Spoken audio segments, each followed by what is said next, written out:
দেখি হাতটা সরা, কি লিখেছিস? আমি দেখবো না, আমি দেখাবো না। আমাকে বকবে, আমি দেখাবো না তোমাকে। আমি দেখাবো না তোমাকে, আমি দেখাবো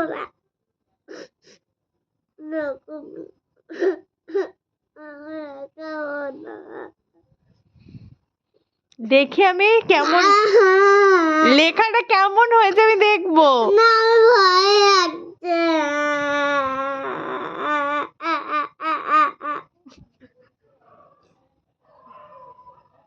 একটু দেখি। না, ভয় লাগছে, আমার খুব ভয় লাগছে। আচ্ছা আমি কিছু বলবো না, দেখি। পাতা পাতা, ছোট্ট করে পাতা এঁকেছি। লিখতে গিয়ে পাতা হয়ে গেছে। এইরকম লিখতে হবে, এরকম দেখে দেখে ঠিক করে লেখো। বই আমাকে বকু দেবে।